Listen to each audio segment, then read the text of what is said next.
కవలగొయ్య రోడ్లోని future kids global స్కూల్లో విద్యార్థుల సృజనాత్మకత, శాస్త్రీయ ఆలోచనలు, నూతన ఆవిష్కరణలను ప్రోత్సహించేలా ఎడ్యుఫెయిర్ నిర్వహించనున్నారు.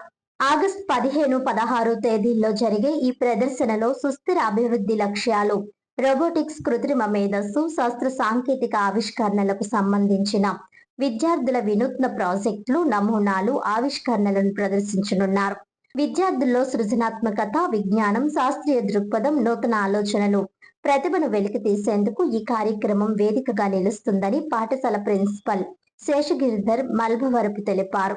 తల్లిదండ్రులు, విద్యావేత్తలు, విద్యా అభిమానులు హాజరై విద్యార్థుల ప్రతిభను ప్రోత్సహించాలని ఆయన కోరారు. ఈ సమావేశంలో డీన్ హర్షిణీదేవి, సైదా భాను, శ్రీవల్లి తదితరులు పాల్గొన్నారు. నార్మల్గా ఏంటంటే సొసైటీలో ఫ్యూచర్ జనరేషన్ అండి ఇదంతా. రేపు పొద్దున్న ఎన్నో రంగాల్లో రాణించాలి, ఇప్పుడు అవేర్నెస్ క్రియేట్ అవ్వాలి, సొసైటీకి ఉపయోగపడాలి. ఇప్పుడు 2020 నుంచి 2050 వరకు కూడా ఎన్నో చేంజెస్ ఎన్నో విధాలుగా వస్తుంది. ఇప్పుడు మనం కంపేర్ చేసుకుంటే కొన్ని కంట్రీస్లో కూడా చాలా అప్డేట్గా ఉన్నారు. మన సిస్టమ్ అసలు ఎడ్యుకేషన్ నాలెడ్జ్ లెవెల్స్ కానీ ఇవి కానీ మన పిల్లలు చాలా యూనిక్, చాలా క్వాలిటీ సిస్టంలో ఉన్న పిల్లల్ని అందరినీ, అంటే educated parents and uneducated parents ఇవంతా కూడా మనం గమనిస్తే ఏదో ఒక ఐఐటి అనో లేకపోతే ఒక నీట్ అనో అదే చదువున అభిప్రాయంతో ఎక్కువ మంది ఉన్నారు.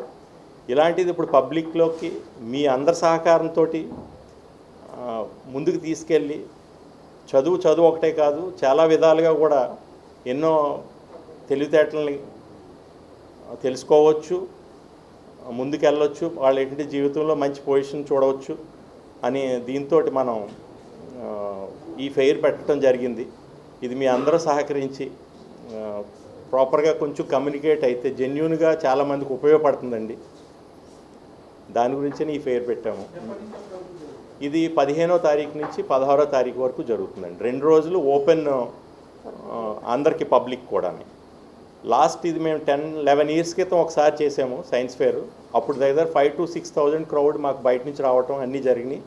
చాలా గ్రాండ్గా జరిగిందండి. తర్వాత మళ్ళీ ఆ లెవెల్లో మేము చేయలేదు, బయట ఎక్కడా చూడలేదు. చిన్న ఫెయిర్స్ చేసాం. కానీ ఇప్పుడు అంతకు మించి మేము దగ్గర వర్కింగ్ మోడల్సే 100 పైన ఉన్నాయండి, 100 పైన. ఇవన్నీ కూడా అంటే చాలా నాలెడ్జబుల్గా ఉంటాయి, చాలా అప్డేటెడ్గా కూడా ఉంటాయి. ప్రస్తుత పరిస్థితిలో ఇప్పుడు ఆ సిస్టంలో ఇప్పుడు ఎవరు స్కూల్ లెవెల్లో ఎవరు చేసిన వాళ్ళు కూడా లేరు.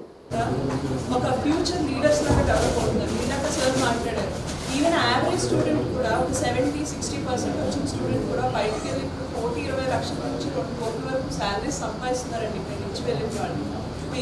వాళ్ళు బీటెక్ కంప్లీట్ చేసి ఫారిన్ కంట్రీస్ అవ్వచ్చు, ఇండియాలో కూడా హైయెస్ట్ ప్యాకేజెస్ ఉన్నాయండి. ఎందుకంటే మేము ఒక చదువు మీదే ఫోకస్ చేయలేదు, ఆల్రౌండ్ డెవలప్మెంట్ లేదు, మెయిన్ కమ్యూనికేషన్ స్కిల్స్ మీద, తర్వాత వేరియస్ ఇంటలెక్చువల్ స్కిల్స్ మీద మేము బేస్ ఏర్పరచుకున్నాం అనమాట.